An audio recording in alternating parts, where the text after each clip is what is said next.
ये बड़ी खबर, आरक्षण पर आज सुप्रीम सुनवाई। ब्रेकिंग न्यूज,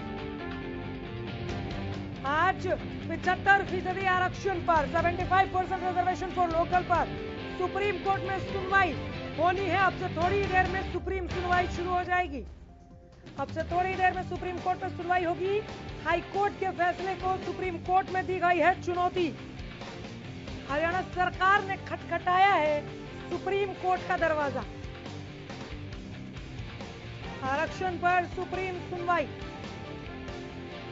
बड़ी खबर पहुंचा रहे हैं आप तक इस वक्त की बड़ी खबर।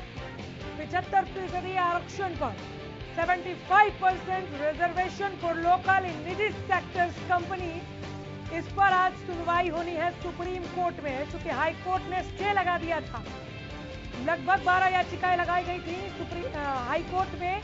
फरीदाबाद इंडस्ट्रियल एसोसिएशन की तरफ से लगी याचिका पर सुनवाई करते हुए हाई कोर्ट ने 75% आरक्षण पर रोक लगा दिया था। हरियाणा प्रदेश में सरकार ने अपना पक्ष रखा, लेकिन बाद में सुप्रीम कोर्ट रुख करना पड़ा। अब से थोड़ी देर में सुप्रीम सुनवाई शुरू होगी।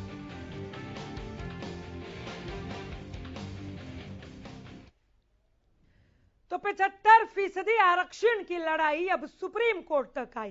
प्राइवेट सेक्टर की नौकरियों में हरियाणा के युवाओं को 75% आरक्षण का मुद्दा अब सुप्रीम कोर्ट पहुंच गया है। दरअसल पंजाब हरियाणा हाई कोर्ट ने सरकार के इस कानून पर रोक लगा दी है, जिसके खिलाफ हरियाणा सरकार ने सुप्रीम कोर्ट का दरवाजा खटखटाया है।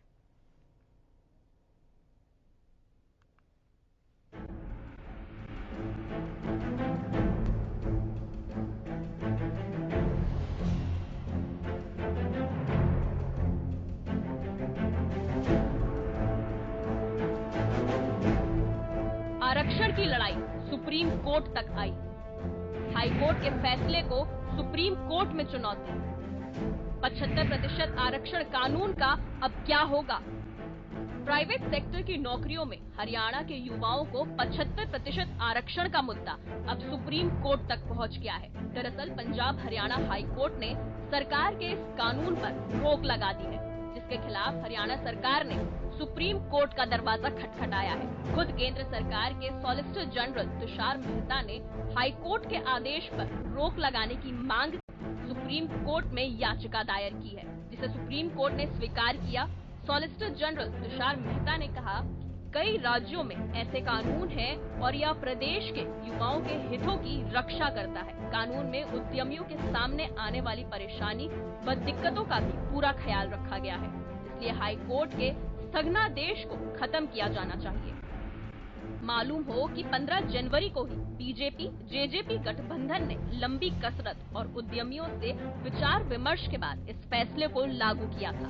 उद्यमियों के सुझाव के बाद ही ये कानून 50,000 प्रति माह की बजाय 30,000 प्रति माह की नौकरियों पर लागू किया गया था। इसके बावजूद फरीदाबाद और गुरुग्राम समेत कई औद्योगिक संगठनों ने सरकार के इस कानून का ये कहते हुए विरोध किया कि बाकी युवाओं के हितों के विपरीत है और प्राइवेट सेक्टर की वास्तविक जरूरतों पर रोक पैदा करता है। जिसके बाद हाई कोर्ट की डिवीजन बेंच पर आधारित न्यायाधीश जस्टिस अजय तिवारी और जस्टिस पंकज जैन ने औद्योगिक संगठनों की याचिका को स्वीकार करते हुए अगले आदेश तक कानून के अमल होने पर रोक लगा दी। लेकिन सरकार का कहना है कि हम अदालत में कानूनी लड़ाई जीतेंगे। निश्चित रूप से आखिर हरियाणा के युवा के रोजगार के लिए हम लगातार प्रयत्नशील हैं।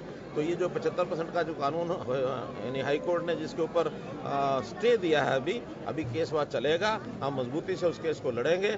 और वैसे ऐसा उदाहरण पहले भी है, जब हमने एक बार पढ़ी लिखी पंचायतों का कानून बनाया था, हाई कोर्ट ने उस पर स्टे लगाया था, उसके विपरीत निर्णय भी दिया था। हम सुप्रीम कोर्ट में जाके और उसको अपहेल्ड करा के लाए थे और वो अपहोल्ड हुआ और बाद में वो लागू हुआ। वहीं डिप्टी सीएम दुष्यंत चौटाला ने ट्वीट करते हुए कहा कि हरियाणवी युवाओं के रोजगार के अवसर के लिए लड़ते रहेंगे। उधर शिक्षा मंत्री कंवरपाल गुर्जर और जेजेपी महासचिव दिग्विजय चौटाला ने भी फैसले के समर्थन में मजबूती से खड़े रहने की बात कही थी। हमने जो निर्णय लिया था वो प्रदेश के हित में, और हमारे से पहले भी कुछ प्रदेशों ने इस प्रकार के निर्णय लिए, वो सारा का सारा उसको देखते हमने निर्णय लिया। और स्टे का मतलब ये नहीं होता कि कोई खिलाफ फैसला दे दिया कोर्ट ने केवल उसको देखने के लिए कहा। जिसने भी इसमें अपील की तो उसके तर्क भी माननीय कोर्ट सुनेगी और सरकार भी सुनेगी। ये तो पहले बहुत से ऐसे हैं जो हमने निर्णय लिए जिन पर स्टे हुआ और उसके बाद कोर्ट ने हमारे पक्ष में निर्णय किया। इसको बिल्कुल भी किसी भी तरह से कोई सेटबैक के तौर पे नहीं देखा जाना चाहिए। कोर्ट की कुछ शंकाएं हो सकती हैं और कोई भी मामले में कोर्ट की जब शंका होती है तो उस पर कोर्ट स्टे लगा करके अगली तारीख तय करता है। सरकार रिप्लाई फाइल करेगी और निश्चित तौर पर ये तो अगली ही तारीख में स्टे वेकेट हो जाएगा। हालांकि विपक्ष इस मुद्दे पर सरकार को लगातार घेर रही है। कांग्रेस प्रदेश अध्यक्ष कुमारी शैलजा ने ट्वीट कर सरकार पर युवा विरोधी होने का आरोप लगाया और कहा कि सरकार की नीयत में खोट है। कोर्ट में मजबूती से पक्ष नहीं रखा गया।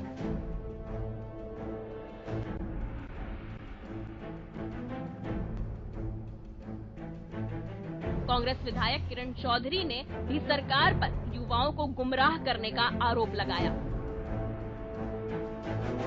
सरकार का युवकों को 75% रोजगार देना जो है वो जुमला बनकर साबित हो गया है। कोर्ट ने जो है उसके ऊपर जो है रोक लगा दी है और मैं केवल ये पूछना चाहती हूँ कि सरकार ने ऐसा कानून क्यों बनाया जिस कानून के अंदर इतनी खामियां थी कि सरकार जो है उसकी पैरवाई सही तरीके से जो है कोर्ट के सामने नहीं कर पाई। हाईकोर्ट के फैसले पर सियासत जारी है। सरकार को कोर्ट में जवाब देना है। देखना होगा कि कानून पर कोर्ट में लड़ाई कहां तक जाती है। वहीं सियासत से बहुत दूर बेरोजगारी से जूझते प्रदेश के युवा को इंतजार है अपने सुनहरे भविष्य का, कानून पर अंतिम फैसले का। चंडीगढ़ से रवि कालीरमन और दिल्ली से मुकेश मंडल की रिपोर्ट।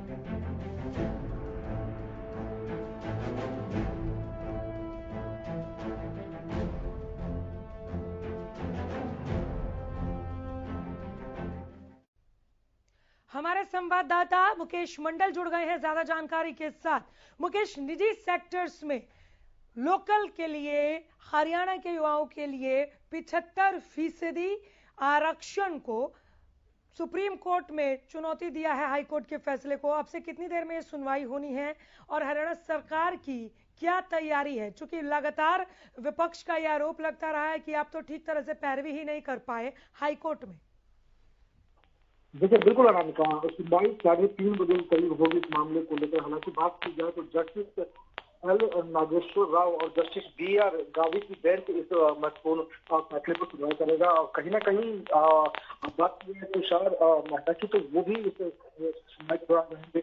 लेकिन सबसे बड़ी बात यह है कि जिस तरह से चुनौती दी गई थी और लगातार विपक्ष का आरोप था कि सरकार को अपना पक्ष नहीं रख पाई हाईकोर्ट में, तो कहीं ना कहीं आज की बात करें तो आज जो तमाम युवा हैं उनकी निगाहें हैं सुप्रीम सुनवाई पे, क्योंकि 75% आरक्षण को लेकर क्षेत्र में नौकरी को लेकर एक पोर्टल भी बनाया गया था श्रम मंत्रालय द्वारा, हरियाणा सरकार द्वारा, जिसपे लाखों युवाओं ने अपना बायोडाटा, जो अपनी सर्टिफिकेट और तमाम चीजें डालकर अप्लाई किया था। लेकिन उस वेबसाइट पर रोक लगा दी गई। उसके बाद आपने देखा कि जिस तरह आकर सामने कहा था कि जब तक युवाओं की हम रहेंगे तब तक युवाओं की लड़ाई लड़ते रहेंगे, और बात यही खत्म नहीं होती आराम का, क्योंकि ये जो 75% आरक्षण की बात करें, ये जेजेपी का जो मैनिफेस्टो था उसमें भी शामिल किया गया था कि जब जेजेपी की सरकार बनेगी तो उस दौरान 75% आरक्षण जो है युवाओं को मिलेगा, लोकल फॉर वोकल के तहत, मतलब हरियाणा के युवाओं को मिलेगा, 30,000 तक की सैलरी और उनको मिलेगी। लेकिन इस याचिका पे जिस तरह से आपने देखा